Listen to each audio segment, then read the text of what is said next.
तो आज का दिन देखिए बहुत ही ज्यादा महत्वपूर्ण है जनता के लिए भी, साथ ही साथ पार्टियों के लिए भी, विपक्षी दल जितने हैं और सत्ता पक्ष के लिए, क्योंकि आज पहले चरण का मतदान जो है शुरू हो चुका है। लेकिन तैयारियां जो पहले की जा चुकी हैं उसका परिणाम आज के दिन के लिए काफी महत्वपूर्ण है और इसी आज खास मुद्दे पर हम चर्चा करेंगे। कुछ खास मेहमान हमारे साथ जुड़ चुके हैं, पहले आपका परिचय करवा देती हूँ। एसके दुबे हमारे साथ जुड़े हैं, प्रवक्ता है समाजवादी पार्टी के। जैनेन्द्र अकरवंशी हमारे साथ जुड़े हैं, सुभासपा से हैं। बीजेपी मयूर भाटिया हमारे साथ जुड़े हैं, बीजेपी नेता हैं। और राघवेंद्र प्रताप सिंह हमारे साथ कुछ ही देर में जुड़ेंगे, वरिष्ठ पत्रकार हैं। लेकिन सबसे पहले शुरुआत मैं करूंगी मयूर भाटिया जी।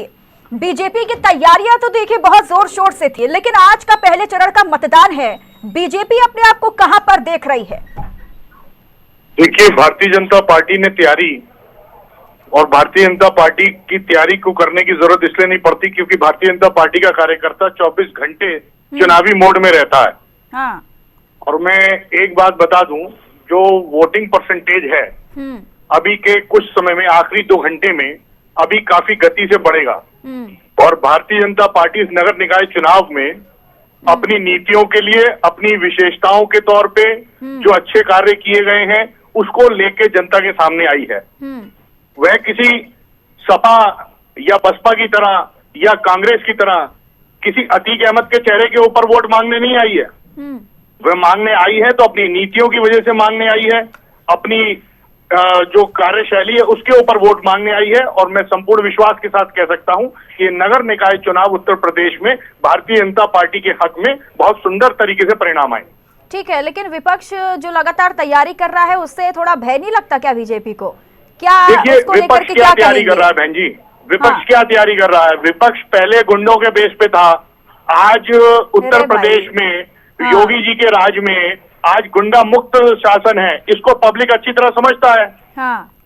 तो इन लोगों के हाथ से इन लोगों ने जो गुंडे पाले थे, वो उन लोगों के हाथ से इन लोगों को हताशा है मन में। तो उसका हम लोग कुछ नहीं कर सकते। हमारे माननीय मुख्यमंत्री जी अपने स्टैंड पे हैं कि माफिया मुक्त उत्तर प्रदेश बनाना है, जिसमें काफी उन्होंने माफिया मुक्त कर दिया है। नगर निकाय चुनाव में सिर्फ माफिया का मुद्दा ही लेके गए हैं क्या? और नहीं, मुद्दा और नगर भी निकाय चीजें, चुनाव में स्मार्ट काम सिटी नहीं आने प्रोजेक्ट वाला है, रोड डेवलपमेंट है। और उत्तर प्रदेश में कई जगहों पे एयरपोर्ट घोषित हुए हैं और वो चालू भी हुए हैं, जैसे बरेली में एयरपोर्ट चालू है। तो विकास के कई कार्य हुए हैं। ठीक है। एसके दुबे जी, अब प्रचार प्रसार की अगर मैं बात करूं तो बीजेपी तो खैर ये बात तो ठीक है, बीजेपी का प्रचार प्रसार तो देखिए चुनाव से पहले ही शुरू हो जाता, 365 दिन वो चुनावी मूड में रहते हैं। लेकिन क्या हो गया है भाई विपक्ष को? मैदान इतना खुला क्यों छोड़ रखा है आपने बाकी विपक्षी दलों के लिए और सत्ता पक्ष के लिए? देखिए मैडम, इन्होंने जो जैसा होता है वो पहले ही अपनी बात अपने मुंह से निकल जाती है। एक तो इन्होंने स्टार्टिंग किया भारतीय जनता पार्टी के नेता ने कि अतीक, स्टार्टिंग देखो कितनी अच्छी तरीके से करते, अतीक अहमद पहले ही नाम आ गया, ठीक है। और चुनाव में भी माननीय मुख्यमंत्री जी ने जब स्टार्टिंग किया तो इसी सब से स्टार्टिंग किया। तो ये पहली बात तो ये। अब दूसरी बात, अभी मैं थोड़ी देर पहले एक दूसरे न्यूज चैनल पे थे, तो वहाँ पे एक पत्रकार थे, वरिष्ठ पत्रकार, उन्होंने बहुत अच्छी बात बोली कि भारतीय जनता पार्टी का कार्यकर्ता नहीं, भारतीय जनता पार्टी को मददगार आरएसएस जो है वो घर घर जाती है और वो इनका पूरा प्लेटफॉर्म बनाती है। जिस दिन आरएसएस अपना डोर बंद कर देगी या रस्सी खींच लेगी, भारतीय जनता पार्टी जीरो पे आ जाएगी। ये मैं नहीं कह रहा हूं। अरे समाजवादी पार्टी का बताइए, बीजेपी तो कर रही है उसे जो करना है वो तो आगे है। आप अपना समाजवादी पार्टी का बताइए ना। अतीक अहमद के दुनिया से जाने से इन लोगों को बड़ा दुख है। अभी देखो, बीच में बोलने का कोई पहली बात मयूर भाटिया जी, मेरा नाम चित्रा है, मैं बहुत सम्मानित महसूस करूंगी अगर आप मुझे चित्रा कहकर पुकारे। जी जी। फिलहाल चलिए अब अपनी बात पूरी कीजिए एसके दुबे जी। हाँ, तो दूसरी बात तो ये हो गई। अब तीसरी बात, अगर जो विकास की बात करते हैं, हवाई जहाज, ये गरीब आदमी हवाई जहाज पे नहीं बैठता है। और मोदी जी कह रहे थे कि अब उनके पास हवाई जहाज है तो वो बैठ रहे हैं। अरे सुनिए, आप पूरी बात तो सुनिए मैडम, फिर आप जो बोलना फिर मेरी पहली पूरी बात तो सुन लीजिए। अब गरीब आदमी जो चप्पल पहनता है, स्लीपर पहनता है, वो हवाई जहाज पर नहीं बैठ रहा है। देखो अभी जो है कंपनी, वो बंद होने के कगार पे आ गई है, ठीक है। अब वो महत्वपूर्ण बात है। कहाँ पे नाली,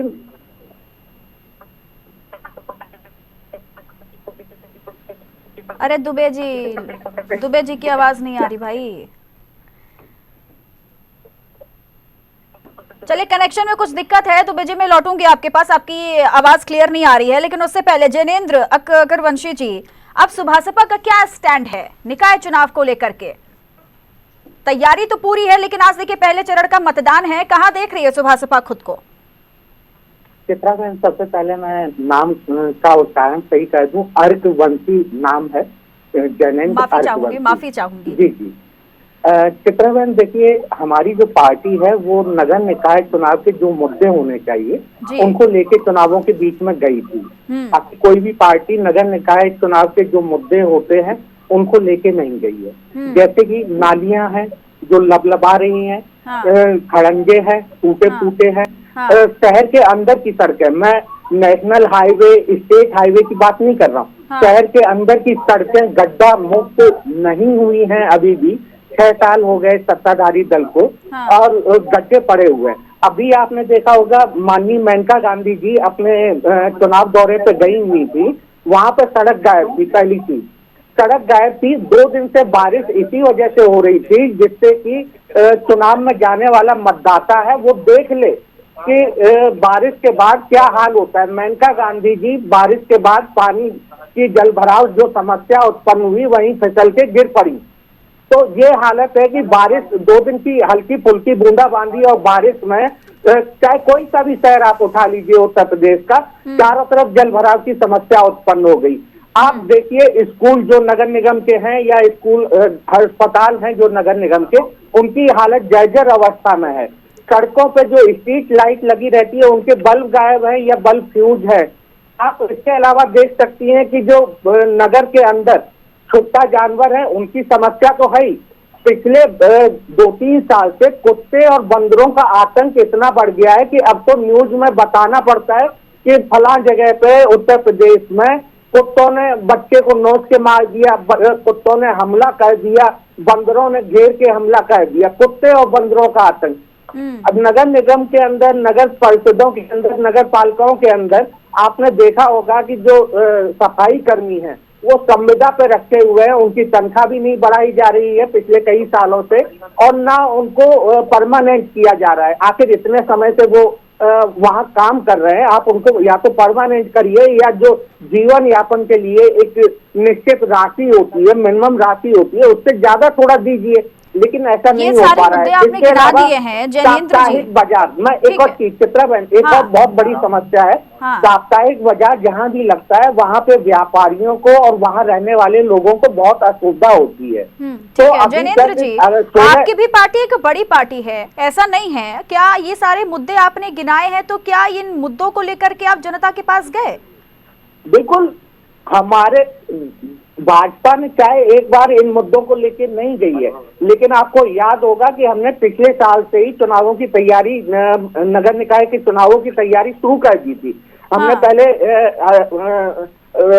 रथ यात्रा निकाली, उसके बाद हमने महिला हक अधिकार रैली की और 5 दिसंबर जो चुनाव की तारीखों की घोषणा होनी थी उसके हिसाब से हमने तैयारी की थी।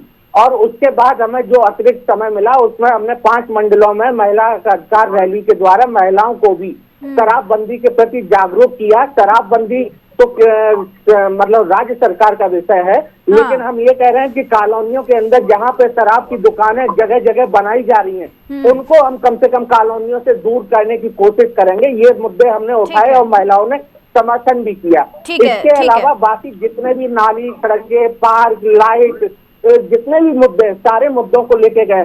आपने देखा होगा कि बहन जी बाहर नहीं निकली। आपने देखा होगा कि माननीय अखिलेश जी जो हैं वो अभी तक ट्रेनों में ही घूम रहे हैं, उनकी एसी की आदत नहीं छूटी है, अभी भी कमरे से बाहर नहीं निकलते हैं तो एसी ट्रेन में बैठ जाते हैं, मेट्रो में।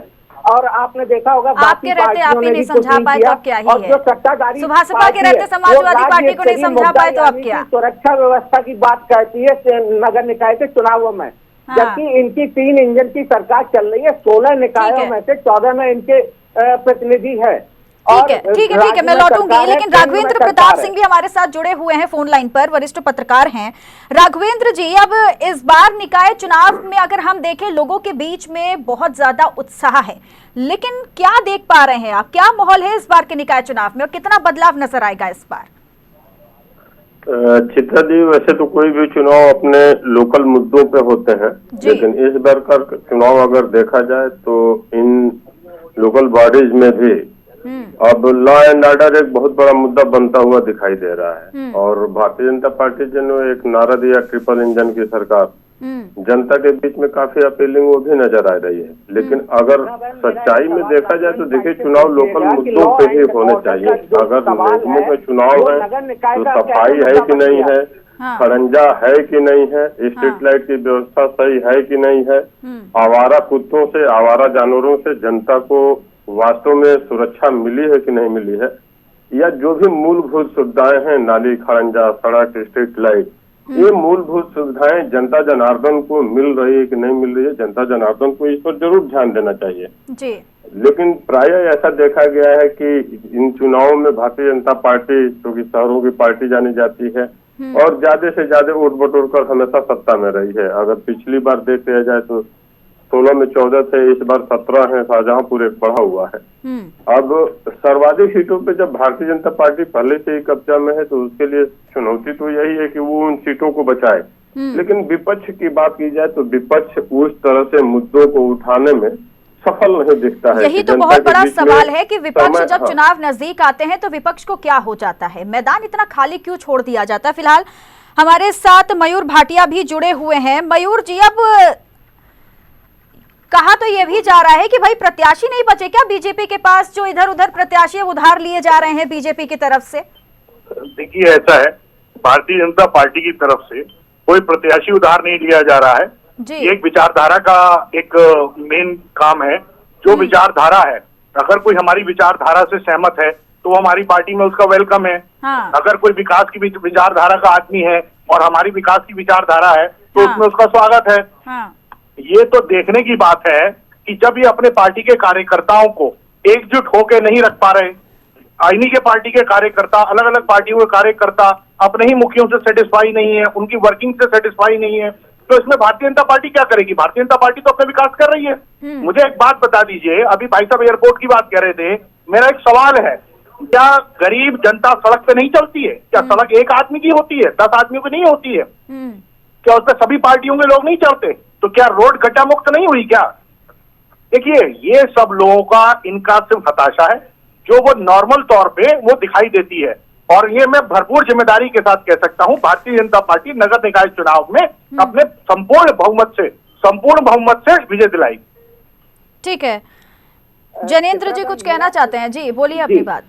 देखिए, इन्होंने एयरपोर्ट का मुद्दा होता है, एयरपोर्ट जो है वो केंद्रीय उसमें आता है, ना कि वो नगर निकाय चुनाव के मुद्दे में आता है। दूसरी चीज कि एयरपोर्ट, मतलब आप बताइए कि नगर निकाय के चुनाव में एयरपोर्ट का क्या काम है? क्यों नहीं काम है भाई साहब? एक बात बताइए, जो लोग नगर निकाय चुनाव में जो वोटर हैं, क्या वो फ्लाइट में नहीं जाते हैं? क्या वो सड़क पे नहीं जाते हैं? क्या वो दिल्ली नहीं जाते हैं? क्या वो इलाहाबाद नहीं जाते हैं? मुझे स्पष्ट जवाब दे दीजिए, आपने अपने सभी कैंडिडेट क्यों बदल दिए? दूसरे पार्टी से लाए हुए कैंडिडेट क्यों खड़े किए?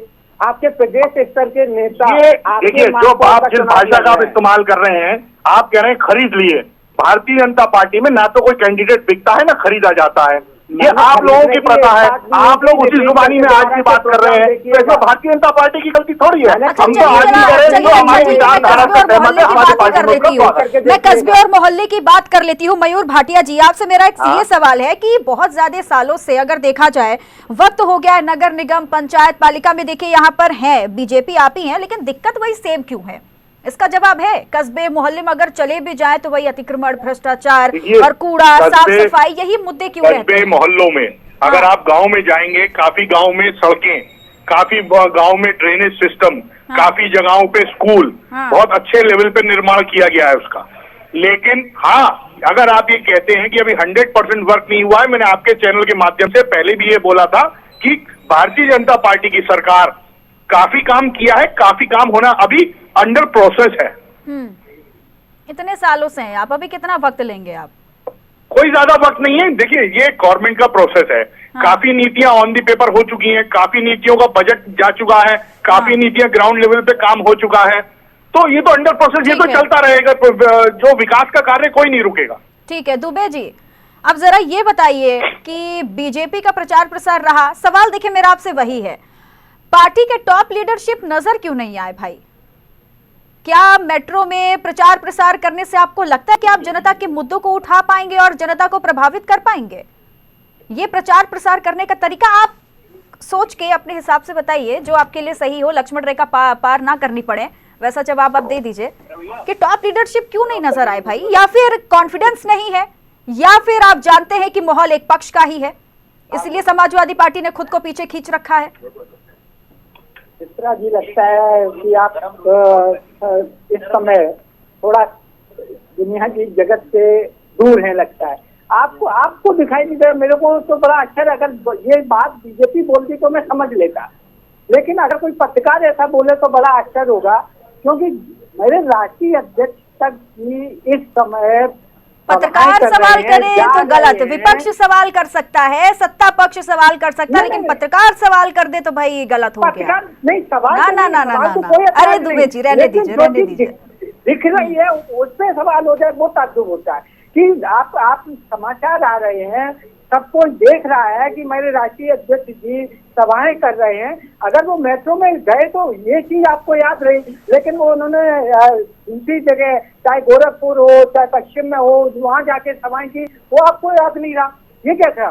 प्रचार प्रसार में समाजवादी पार्टी का जो प्रचार रहा है पहले चरण के ये चुनाव से पहले, संतुष्ट है? आप खुद बताइएगा, संतुष्ट है आप? संतुष्ट, मेरा कार्यकर्ता काम कर रहा है, मेरे जो लोकल लेवल के अधिकारी हैं, जो बता दीजिए, वहाँ पे कैमरे लगवा देंगे, कार्यकर्ता तो नजर आए कम से कम। नहीं, जिला स्तर के हैं, प्रदेश अध्यक्ष, सब अपने अपने काम से काम कर रहे हैं, स्तर से काम कर रहे हैं, उसमें कोई रुकावट नहीं है। हाँ। अभी ठीक है, देखिए आप, कल मैंने एक किसी चैनल पे मैंने बोला था कि निकाय चुनाव और MP MLA के चुनाव में अंतर होता है। हाँ। कोई छोटा या बड़ा नहीं है, लेकिन अंतर होता है। हाँ। निकाय चुनाव जो है वो बेसिक जो नीड होती है हम लोगों की, जो आम जनता की, उसके ऊपर डिपेंड करता है। हाँ। जैसे अभी एक चीज मैं आपको बता दूं, भारतीय जनता पार्टी बहुत बड़ी बात करती है। क्या हुआ वो स्मार्ट सिटी का? बता दो। लखनऊ, गोरखपुर, इलाहाबाद या जितनी आगरा, जितनी इन्होंने सिटी डिक्लेयर की, उनका क्या हुआ? कहीं कोई स्मार्ट सिटी नहीं, सिर्फ बर्बादी हुई है, पैसे का भ्रष्टाचार हुआ। कौन सा स्मार्ट सिटी में बर्बादी हुई है सर? थोड़ा सा मुझे भी क्लैरिफाई कर दें। एक मिनट, जब मैं पूरी बात कर लूं फिर आप बोलना। अभी ये कल में एक समाचार पढ़ रहा था, आप सब लोग जानते हो, सब लोग ऐसा मानते हैं कि गुजरात जो है वो विकसित राज्य। वहां का समाचार था कि बड़ौदा शहर का कि 7 साल में स्मार्ट सिटी की धज्जियां उड़ गई हैं। अब आप विचार करिए, गुजरात जैसे स्टेट में स्मार्ट सिटी की धज्जियां उड़ गई, तो उत्तर प्रदेश के स्मार्ट सिटी कैसे होंगे ये आप जानते हैं। और ये बताने की हमें जरूरत नहीं है, क्योंकि आप जो मीडिया है उसके पास सभी तरीके के, अभी तो सोशल मीडिया का जमाना है, फोटो तुरंत आ जाती है। तो अगर ये स्थिति का जवाब ये देने लायक नहीं है, इसलिए मैं दे रहा हूँ जवाब, आप बोले कब दे रहे हैं? मैं आपको जवाब दे रहा हूँ, आपको स्मार्ट सिटी के ऊपर ही जवाब दूंगा। बात किसकी करेंगे? मोदी जी की बात करेंगे, लेकिन इनके महापौर ने, कानपुर का अगर एग्जाम्पल है, कानपुर में कितना महापौर का विरोध था, आपने खुद सबने देखा है। लेकिन ठीक है, वो उनका इंटरनल मामला है कि उन्होंने किसको टिकट दिया नहीं दिया, लेकिन विरोध कितना था? तो आप सोचिए विरोध क्यों होता है? अगर महापौर काम करते, अगर इनका जो संगठन काम करता, तो डेफिनेटली विरोध नहीं। आप देखिए कानपुर में जाम जब लगता है, तो अगर 15 मिनट की रास्ता है तो 1-1 घंटे लग जाता है उस सफर में करने में। तो फिर ठीक है दुबे जी सुनिए, ये मुद्दे बहुत अच्छे मुद्दे हैं आप जो उठा रहे हैं निकाय चुनाव में, यही एक मेन मुद्दे होते हैं जो जनता के लिए उठाए जाते हैं। प्रेस कॉन्फ्रेंस की क्या समाजवादी पार्टी ने? जाइए जहां नाले हैं, जहां पर सड़कें खराब हैं, जाकर के बैठ के वहां पर प्रेस कॉन्फ्रेंस करते। दूसरे दिन अगर सड़क या नाली ठीक ना हो जाती तो फिर कहते। किया ऐसा समाजवादी पार्टी ने या फिर विपक्ष ने? विपक्ष ने क्या किया फिर? नहीं तो हमने इसको मीडिया में जब प्रेस कॉन्फ्रेंस के तहत हमने हमेशा इस चीजों को उठाया है। हाँ, हमेशा जब भी प्रेस कॉन्फ्रेंस या ऐसे चर्चा हुई है तो वहाँ पे इस बात को उठाया है कि भाई सड़कें खराब है। अब एक एग्जाम्पल में एक छोटा सा देता हूँ कि PWD मिनिस्टर पहले टर्म में बने थे केशव प्रसाद मौर्य जी, उन्होंने बोला था कि सड़कें गड्ढे मुक्त हो जाएंगी।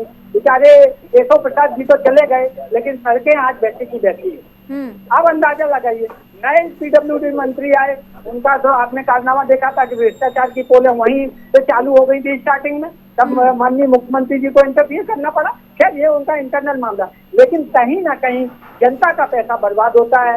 जनता का पैसा ये लोग भ्रष्टाचारी जो लोग हैं वो खा जाते हैं, और हमें जो सुविधाएं मिलनी चाहिए वो हमें नहीं मिल पाती। तो निश्चित तौर पर हम इतना तो जरूर कहेंगे कि इस बार मामला जरूर 2017 का जो चुनाव परिणाम था उसके उलट दिखाई देगा, और हम अच्छे खासे स्थिति में होंगे। ये मैं आपको आपके चैनल के माध्यम से कहना चाहता हूँ। ठीक है, ये तो आने वाला वक्त ही बताएगा, लेकिन जैनेंद्र जी कुछ कहना चाहते हैं। जैनेंद्र जी, एक सवाल मेरा इससे जुड़ा एक ये भी है कि वो देखिए आप ट्रिपल इंजन की सरकार बनाने की बात कर रहे हैं। डबल इंजन की सरकार तो है ही, लेकिन अब ट्रिपल इंजन की सरकार बनाने की बात हो रही है, इस पर क्या कहेंगे? चित्रा बहन, ये लोगों की आंखों में धूल झोंकने का तरीका है। ट्रिपल इंजन की सरकार क्या होती है? आपकी केंद्र में सरकार है, राज्य में सरकार है, आपके 16 में से 14 नगर निकायों में महापौर है। अब बताइए, इससे ज्यादा ट्रिपल इंजन की सरकार और क्या चाहिए आपको? लेकिन आप नगर निकाय के स्तर पर कोई कार्य करके नहीं दिखा सके, इस वजह से आपने अपने सभी कैंडिडेट चेंज कर दिए।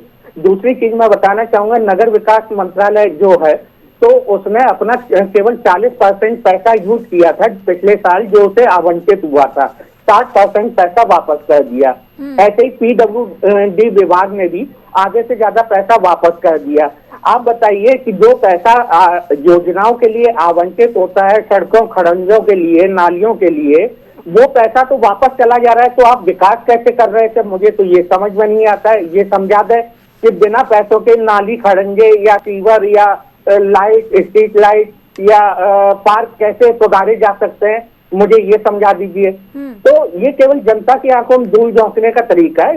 जैसे एक मेरे भाई जैसे समाजवादी पार्टी कह रहे थे कि उन्होंने मुद्दे उठाए, उन्होंने कहाँ मुद्दे उठाए? उन्होंने यहाँ चैनल पर बैठ के प्रवक्ता आते हैं, मुद्दे गिना के चले जाते हैं, लेकिन इनके जो नेता हैं, सबसे बड़े नेता जो सुप्रीमो हैं, वो लोग तो निकलते ही नहीं है, जनता के बीच में जाते ही नहीं है।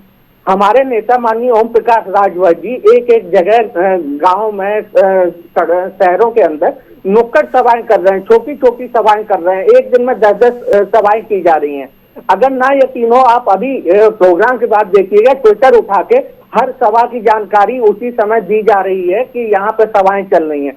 हमारे जितने बड़े नेता हैं, चाहे राष्ट्रीय स्तर के, प्रदेश स्तर के, सभी कहीं ना कहीं नुक्कड़ सभाएं डेली कर रहे हैं पिछले 2-3 महीने से। तो आप देखेंगे कि हम लोग जनता के बीच में जा रहे हैं, लेकिन दूसरी तरफ सत्ताधारी दल भी, अगर मैं बात करूं तो वो जनता के बीच में तो जा रहे हैं बड़े नेता, लेकिन वो बात क्या कर रहे हैं? नगर निकाय चुनाव के जो मुद्दे होने चाहिए उनकी बात न करके वो अतीक अहमद और बाकी लोगों की बात कर रहे हैं। मैं मानता कि अतीक अहमद जो न्याय मिलना चाहिए, जैनेंद्र जी, माफिया को मिट्टी में मिला दिया, ये मुद्दा लगता नहीं काम आएगा इस बार निकाय चुनाव में? नहीं, देखिए, ये मुद्दा विधानसभा चुनाव के लिए अच्छा है, लेकिन जनता इतनी समझदार है, उसे पता है कि कानून व्यवस्था कौन से स्तर पर देखी जाती है और उनके नाली खड़ंजे की व्यवस्था कौन से स्तर पर देखी जाती है। जनता उसी के ऊपर वोट करने जाएगी, ना कि माफिया के ऊपर। आप मुझे बता दीजिए, 8 माफियाओं के अलावा 9वें किसी माफिया की आज तक जमीन कुर्क हुई या उसके ऊपर कोई कार्रवाई हुई इस उत्तर प्रदेश के अंदर? आप मुझे नाम गिनवा दीजिए। ठीक, मैं बोलता हूँ, बिल्कुल आप संगठित अपराध पे प्रहार कर रहे हैं, उसको आपने बहुत हद तक रोकने की कोशिश की है, उसकी मैं तारीफ करता हूँ, लेकिन कानून व्यवस्था और माफिया पे हमला 2 अलग अलग चीजें हैं। अगर आप कानून व्यवस्था की बात करेंगी तो मैं आपको एक आंकड़ा बता देता हूँ कि 2007 से 2012 तक 28,000 हिंसक वारदात की FIR हुई। 2012 से 2017 तक 44,000 FIR हिंसक वारदात की हुई, पर ईयर एवरेज बता रहा हूँ ये मैं। और 2017 से 2022 तक लगभग 57,000, यानी कि लगभग दोगुनी FIR हिंसक वारदात की प्रति साल हुई। आप मुझे बताइए कि कानून व्यवस्था कैसे दुरुस्त है? दूसरी चीज, पर ये जो नंबर ऑफ FIR है वो उसी हिसाब से बढ़ती जा रही है जैसे उससे पहले के वर्षों में बढ़ती जा रही थी। मयूर भाटिया जी, जैनेंद्र जी की बात को आपने सुना, वो तो साफ तौर पर कह रहे हैं कि निकाय चुनाव के जो मुद्दे हैं उससे बीजेपी लगातार भटका रही है, और ये जो माफिया को मिट्टी में मिलाने की बात कह रहे हैं ना, इससे कोई फायदा नहीं होगा। लोग बात सुन लें। नहीं, मैंने कहा ना, मैंने ये नहीं कहा कोई फायदा नहीं है, मैंने कहा बिल्कुल तारीफ की है। हाँ। माननीय योगी जी की तारीफ की है कि माफिया पर कार्रवाई कर रहे हैं। हाँ। और उन्होंने अब जाके 61 लोगों की वो मतलब बीजेपी का काम आपको पसंद आ रहा है से जुड़े लोगों के नाम जी, भी है। बीजेपी का काम आपको पसंद आता है? नहीं, केवल माफिया के बारे में, बाकी चीजें मैंने जो जहाँ कमियां थी वो सारी आपको गिनाई है। ठीक है, जवाब दीजिए मयूर भाटिया जी, आपके सवालों का जवाब ले लेते हैं। सबसे पहले बताइए, आपके शहर में पानी भरा कि नहीं भरा? ठीक है, आप ही के सवाल का जवाब ले रही हूँ, सुनिए अब उनको, सुनिए। ट्रैफिक जाम की समस्या रुक जाइए जैनेंद्र जी, अरे सुन तो लीजिए वो क्या कह रहे हैं। समस्या है कि नहीं है शहरों के अंदर, आप मुझे बता दीजिए। अरे बताने तो दीजिए पहले जैनेंद्र जी, रुकिए। मयूर भाटिया जी बोलिए। सबसे पहले तो मैं इनको बधाई देना चाहता हूं कि इन्होंने भाजपा के गुंडा राज पे रोक पे इन्होंने सहमति दिखाई। और नंबर 2, जो बातें कर रहे हैं नाली, सफाई, बजट, मुझे ऐसा लग रहा है ये लोग गुमराह करने की कोशिश कर रहे हैं। एक कोई भी बजट जो सरकार से इशू होता है, भाई साहब देखिए, जब आप बोल रहे थे मैं चुप था, अब 5 मिनट मुझे को बोलने देंगे तभी आपकी बात। मैं मीडिया में बैठा गुमराह करने के लिए नहीं हूँ आप लोगों की तरह। नगर विकास मंत्रालय ने अपना 60% पैसा वापस किया कि नहीं किया? आप अरे भाई तो बोलने तो दो, बोलने तो दीजिए। कितना पैसा वापस लिया, क्या उसका आंकड़ा दे सकते हैं आप? मतलब आप ये चाहते हैं अगर किसी टाइम पीरियड के लिए, सुन लीजिए अब मेरी बात, आप बहुत देर से बोल रहे हैं, मेरी भी सुन लीजिए। यूज किया जो आवंटित हुआ था। अब आप बोल ही लीजिए एक बार, फिर मैं क्या बोलूंगा, पहले आप बोल लीजिए। नहीं, आप अरे जैनेंद्र जी अब सुन तो लीजिए। आपको जितना भ्रम फैलाना है फैला लीजिए, लेकिन मेरे जवाब के बाद मुझे भ्रम का जवाब दे दीजिएगा। बिल्कुल बिल्कुल, बोलिए मयूर भाटिया जी, आपकी परमिशन हो तो बोलिए। भाटिया जी बोलिए। देखिए ऐसा है, हाँ। अगर कोई भी निगम में या कहीं भी कोई भी सरकारी फंड किसी एक एरिया के लिए अलॉट होता है, वो एक टाइम पीरियड के लिए होता है। उसमें 10 योजनाएं होती हैं, 5 कंप्लीट हो गई, 5 का पैसा रह गया। अब ये पहलों की सरकारों की तरह नहीं होता भारतीय जनता पार्टी में कि काम हुआ या नहीं हुआ उसका बजट खाली कर दिया। सरकार का तरीका है कि 10 काम के लिए पैसा आया था, 5 कंप्लीट हो गए, 5 नहीं कंप्लीट हुए तो उसका पैसा वो सरकार को वापस चला जाता है, फिर दोबारा वो इशू होकर दोबारा नए कार्यकाल में आता है। नंबर 2, जो भाई साहब अभी कह रहे थे स्मार्ट सिटी, मुझे एक ये बात बता दीजिए, स्मार्ट सिटी में या कानून में ये कहाँ लिखा है कि नालों के ऊपर दुकानें बना दीजिए, इमारत बना दीजिए? किनकी सरकारों में बने? ये सपा और कांग्रेस की सरकारों में बने। मतलब क्या है कि जो आज सरकार सुप्रीम कोर्ट का ऑर्डर है कि नाले के ऊपर कोई आवास नहीं होना चाहिए, नाले के ऊपर कोई दुकान नहीं होना चाहिए, अगर आज वो सरकार हटा रही है या एडमिनिस्ट्रेशन उसको हटाना चाहता है तो पहले ये मुझे बता दें वो वैध है या अवैध है? इसका मतलब क्या है कि ये लोग नहीं चाहते विकास हो। विकास हो रहा है, विकास दिखाई दे रहा है, उत्तर प्रदेश विकास के रथ पर सवार होकर चल रहा है। ये जनता अपने वोटिंग से आज आपको दिखा देगी। ठीक है, जवाब दीजिए जैनेंद्र जी। देखिए चित्रा बहन, इन्होंने खुद माना कि हमने जो काम किए थे वो नहीं हो पाए और पैसा वापस। मैंने ये नहीं कहा नहीं हो पाए, खुद मान लिया। 10 काम के लिए पैसा आता है, एग्जाम्पल दिया है, माना मैंने कुछ नहीं है। विकास कार्य में 90% काम हुए हैं, ये बता दूं मैं। ठीक है, मैंने तो बिल्कुल स्पष्ट कह रहा हूँ। आप आज आइए गाजियाबाद, नोएडा, मेरठ, लखनऊ, गोरखपुर, किसी भी शहर में। यही रुकिए, क्या गाजियाबाद में हाईवे नहीं बना? मैंने गाजियाबाद में हाईवे नहीं बना कही थी कि अतिक्रमण मौजूद है, वो इन्होंने मान ही लिया। ये चैनल पे बैठ के सफेद झूठ बोल रहे हैं। नहीं पाए हैं। ठीक है, मैंने उसी अतिक्रमण की बात की थी। तीसरी चीज मैंने जो बोली थी वो थी कि अवैध पार्किंग और ट्रैफिक जाम की समस्या शहरों में बिल्कुल भी, आप चाहे नोएडा चले जाइए, लखनऊ, गोरखपुर, इलाहाबाद, किसी भी शहर में आप अवैध पार्किंग के अलावा अतिक्रमण और इस तरह की ट्रैफिक जाम की समस्या से 2-4 होते होंगे रोज। ठीक है, 1-1 घंटा आपको 2 मयूर भाटिया जी, जैनेंद्र जी की इस बात से तो देखिए मैं भी कहीं ना कहीं सहमत हूँ, क्योंकि स्थिति बहुत ज्यादा अगर कई जिलों की या क्षेत्रों की देखी जाए तो ऐसी है। तो इस पर आप ये चीज बीजेपी को लगना चाहिए ना कि ये काम करने वाली चीजें हैं, और भाई सरकार आपकी है तो सवाल फिर आपसे पूछा जाएगा। नहीं, सवाल फिर ये कह देना कि काम अभी होगा। विकास कार्य में बाधा बनेंगे तो विकास का जाम, अगर जाम हटाना चाहते हैं तो विकास कार्य का फिर विरोध क्यों करते हैं? एक तरफ तो आप विरोध करते हैं, दूसरी तरफ विकास कार्य में आप बाधा बनाते हैं। ये मैं नहीं जानता हूँ। ये जनता भी जानना चाहती है काम कब होगा, 2050 में होगा, आजादी के 100वें वर्ष में, 2047 में होगा क्या?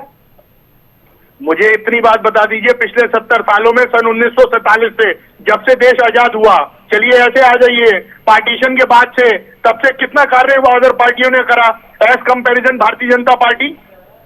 तो जो आप क्या इसका कंपैरिजन है आपके पास क्या? वो पिछली सरकारों के ही खुले हुए स्कूल हैं, उन्हीं की सरकारों के समय के स्कूलों में आप पढ़े होंगे, चाहे सरकारी हो चाहे प्राइवेट हो। तो ऐसी बात आप मुझे जानकारी दे सकते हैं, अभी योगी जी ने मुरादाबाद में यूनिवर्सिटी घोषित करी है कि 2014 के बाद ही भारत उत्पन्न हुआ है। लोग भी हंसेंगे आपके ऊपर, ठीक है? हम पे क्यों हंसेंगे? सन 1947 से आप लोग राज कर रहे हैं। एसके दुबे जी, अब ये जो बागी हैं, जो बगावत करके जा रहे हैं, इनसे कैसे निपटेगी समाजवादी पार्टी? क्या कहेंगे? गलतियां रही हैं सरकार की।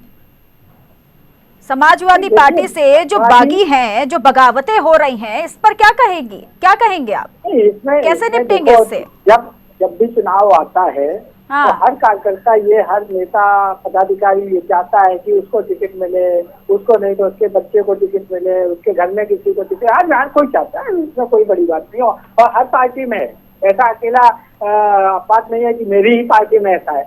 लेकिन आज ठीक है, कहीं कहीं हमने उनको शांति से समझाया, उन्हें बताया तो वो मान भी गए, और जहाँ नहीं माने ठीक है, आगे उनका रास्ता अपना है और हमारा रास्ता अपना है। हम निश्चित तौर पर उनके जाने से कोई असर नहीं पड़ेगा। हमेशा पार्टी जो होती है वो महान होती है, कार्यकर्ता महान नहीं, कार्यकर्ता बाद में, क्योंकि पार्टी है तभी हम हैं। हम अगर कार्यकर्ता हैं, हम अगर समाजवादी पार्टी में, तभी मेरी इज्जत है ना। अगर हम आज कार्यकर्ता नहीं होते तो हम तो यहाँ टीवी पे नहीं बैठे होते। तो हमेशा ये चीज समझना चाहिए, और किसी भी पार्टी के कार्यकर्ता के लिए ऐसा कोई बात नहीं, इसलिए इसका कोई खास असर नहीं पड़ेगा कि जो बागी हैं, जो नहीं माने हैं, उनका कोई इतना होगा कि उसका रिजल्ट पलट देंगे, ऐसी संभावना कम है। लेकिन ये तो हर चुनाव का ही तरीका है, हर चुनाव में यही होता है। हाँ, तो हर चुनाव में ऐसा ही, वही तो मैंने बोला कि ये हर यही तो फिर आरोप लग जाता है ना, यही तो फिर सत्ता पक्ष बीजेपी आरोप लगा देती है समाजवादी पार्टी पर कि आप अपने ही परिवार को, अपने ही कुनबे को एक साथ रख के नहीं चल पा रहे हैं, कैसे चुनाव लड़ेंगे? तो उनके में कम है क्या? उनके में भी आप देख रहे होंगे कितना माथापच्ची हुआ है, कितनों को उन्होंने 6 साल के लिए सस्पेंड किया है, और कितने, ठीक है, उन्होंने दूसरे की नाव पे सवारी हो गई, अपनी नैया पार करना चाह रहे, तो ठीक है, चलता है। लेकिन हम अपने कार्यकर्ताओं के बल पे सत्ता हासिल करेंगे। हाँ, ठीक है। हाँ, कोई मयूर भाटिया जी, बागी तो खैर अब बीजेपी में भी कम नहीं है, लेकिन ये सिलसिला क्यों शुरू हो जाता है बागियों का? चुनाव नजदीक आते हैं, टिकट नहीं मिलता है, तो बागी कैसे? क्या बीजेपी तो भाई एक ही विचारधारा पे चलती है कि हमारी एक ही विचारधारा है और कोई भी एक प्रत्याशी कार्यकर्ता बीजेपी के विरुद्ध नहीं हो सकता, लेकिन इस बार तो बहुत ही कुछ अलग देखने को मिल रहा है। मयूर भाटिया जी, आपसे सवाल है मेरा। देखिए, ऐसा है, भारतीय जनता पार्टी, देखिए पहली बात तो मैं एक बात बता दूं, मुझे ये जो शब्द आपने अभी चैनल पे भाई साहब बोल रहे थे, बागी, हाँ, भारतीय जनता पार्टी का कोई कार्यकर्ता बागी नहीं होता। कई बार क्या होता है, किसी का कोई टिकट नहीं हो रहा, हाँ, या किसी का हो गया, नाराजगी और सहमति चलती रहती है, हाँ, लेकिन भारतीय जनता पार्टी के कार्यकर्ता के अंदर एक खास बात है जो इन पार्टियों में नहीं है। भारतीय जनता पार्टी का कार्यकर्ता अपने पार्टी से अलग होके नहीं चलता, चाहे वो कितना नाराज हो, चाहे वो कितना सहमत हो, वो end of the day party में ही रह के और पार्टी का ही सपोर्ट करता है। क्या बात कर रहे हैं? ये बात ट्रुथ है, आप देख लीजिएगा, जिन जिन जगहों पे लोग ऐसा सोचते हैं, लोग ऐसा कहते हैं कि फला प्रत्याशी नाराज हो गया, उसको टिकट नहीं मिला, पार्टी जिसको घोषित करती है उसी के साथ वह प्रत्याशी ठीक है मयूर भाटिया जी, आपको मैं रोकूंगी।